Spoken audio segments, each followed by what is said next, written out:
2021년 고난주간 넷째 날입니다. 오늘 우리에게 주시는 성경 말씀은 누가복음서 22장 31절에서 34절 말씀과 54절에서 62절 말씀입니다. 먼저 누가복음서 22장 31절에서 34절의 말씀을 봉독합니다. 시몬아, 시몬아 보아라. 사탄이 밀처럼 너희를 체질하려고 너희를 소나기에 넣기를 요구하였다. 그러나 나는 내 믿음이 꺾이지 않도록 너를 위하여 기도하였다.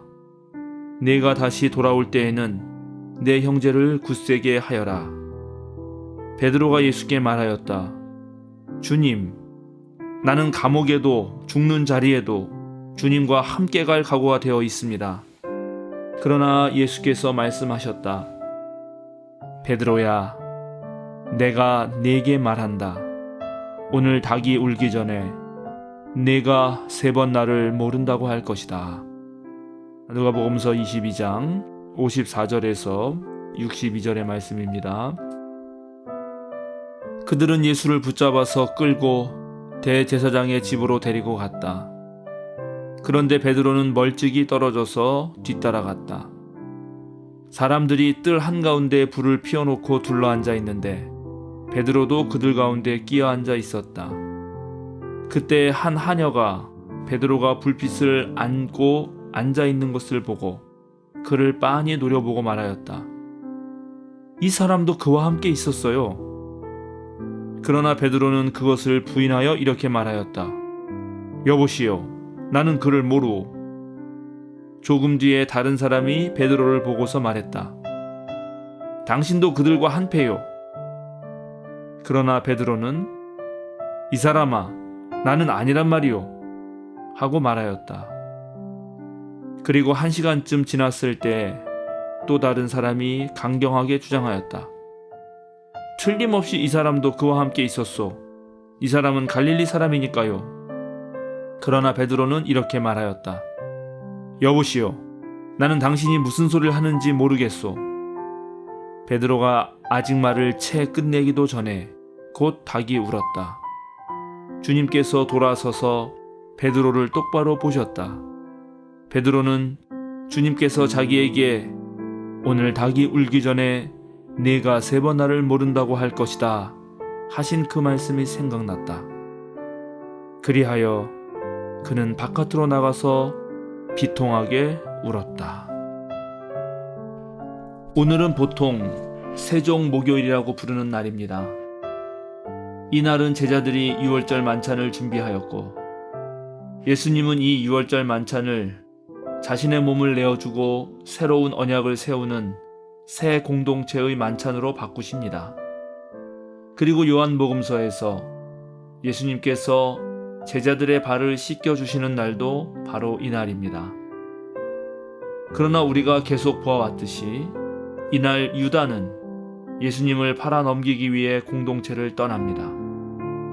유다는 이렇게 배신자가 되고 맙니다. 예수님은 제자의 배신으로 성전 경비대에 붙잡히고 대제사장과 율법학자들에게 넘겨집니다. 죽음의 위기에 직면하게 됩니다.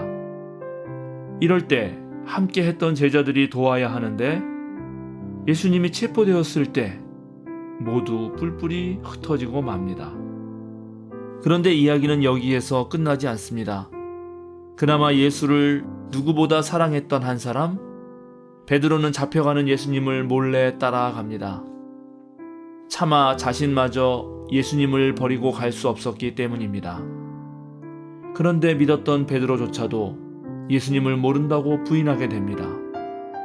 하녀의 물음에 자신과 상관없는 사람의 증언에 손사래를 치며 예수를 모른다고 3번이나 부인합니다.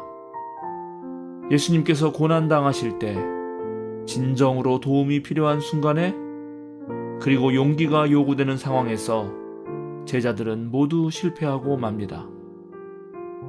배신하고 도망가고 스승을 모른다고 부인하는 사람들이 제자들이라면 정말 슬픈 일이 되고 맙니다. 그러나 유다와 베드로가 다른 점이 있습니다. 유다는 자신의 잘못을 괴로워하고 후회하였지만 그것을 새로운 힘으로 바꿔내는 데는 실패했습니다. 결국 자신을 해하는 자살로 삶을 마감하고 맙니다. 그러나 베드로는 자신의 실수와 잘못을 깊이 깨닫고 새로운 삶으로 거듭나는 재료로 삼고 있습니다. 예수님의 시선을 피할 수 없었던 베드로는 자기가 어떤 일이 있더라도 감옥에 가고 죽는 자리에서라도 주님과 함께 하겠다는 약속을 지키지 못한 것에 대해 비통의 눈물을 흘리고 그 눈물로 씨앗을 삼아 새로운 사람으로 거듭납니다. 우리는 사도행전을 통해서 베드로의 활약을 잘 알고 있습니다. 베드로 전후서를 통해 일개 어부였던 베드로가 어떻게 변했는지 느낄 수 있습니다. 베드로는 더 이상 겁쟁이가 아니며 정말 어떤 두려움 없이 감옥에 갇힐 각오와 목숨도 내놓을 기세로 당당하게 예수님을 전파하고 복음의 말씀을 외칩니다. 이런 베드로의 모습을 보면서 회개가 얼마나 중요한지 깨닫게 됩니다. 많은 사람들이 후회 없는 삶을 살고 싶어 합니다. 그런데 지난날을 가만히 되돌아보면 자기가 했던 수많은 잘못들이 떠오릅니다. 당연한 것입니다. 인간은 하나님이 아닙니다. 완전하지 않습니다. 실수투성이인 것이 인간입니다. 그래서 후회 없는 삶을 산다는 것은 정말 어렵습니다. 다만 후회를 줄일 수 있는 유일한 방법이 있는데 그것은 자신의 잘못을 깨달았을 때 바로 뉘우치고 그 잘못된 행실을 고치는 것입니다. 이것을 일컬어 회개라고 부릅니다. 세상은 고정되어 있지 않습니다. 늘 변하는 것이 세상입니다. 우리는 홀로 살아갈 수 없습니다. 다른 사람들과 관계 속에서만 우리의 정체성을 형성하고 또 다른 사람들이 있어야 우리의 생명도 유지할 수 있습니다. 늘 변하는 세상에서 매우 다양한 사람들과 관계를 맺으며 살 수밖에 없기 때문에 우리의 인생은 복잡하고 또 우리 맘대로 되지 않습니다. 모든 사람은 매번 낯선 상황에 처하게 됩니다. 이전에 했던 방식으로 그 상황을 풀어가려고 해보지만 성공할 때도 있고 실패할 때도 있습니다. 인생은 성공과 실패의 연속이라는 것입니다. 이때 중요한 것은 성공했다 하여도 교만하지 않고 실패했다 하여 좌절하지 않는 것입니다. 성공의 경험을 통해서도 그리고 실패의 경험을 통해서도 새롭게 배움을 얻는 것, 이것이 성장하고 성숙하는 삶의 비결입니다. 같은 실수를 두 번 다시 반복하지 않을 때 우리는 한 걸음 내딛게 됩니다. 미래를 알 수 있는 사람은 없습니다. 미래는 인간의 시간이 아닙니다. 인간은 오직 현재를 살아갈 뿐이며 그것도 과거의 기억으로 현재를 맞이하며 삽니다. 매 순간 자신의 잘못과 부족함을 깨닫고 고쳐나갈 수 있다면, 용기를 가지고 새로운 것에 도전할 수 있다면 어리석은 사람도 똑똑해지고 약한 사람도 강해질 것입니다. 인생은 더 성숙한 인격으로 나아가는 훈련장이라 하겠습니다. 우리 또한 베드로나 유다 같은 평범한 사람들입니다. 우리 모두는 유다의 길을 걸을 수도 있고 베드로의 길을 걸을 수도 있습니다. 예수님의 십자가 사건을 위해 하나님은 유다도 필요하셨고 베드로도 필요했습니다. 그러나 우리가 유다가 될 필요는 없습니다. 우리가 실패하고 괴로워하다가 절망을 끝으로 사는 유다가 될 것인가? 아니면 잘못을 뉘우치고 새로운 삶으로 바꿔낸 베드로가 될 것인가는 우리의 선택에 달려 있습니다.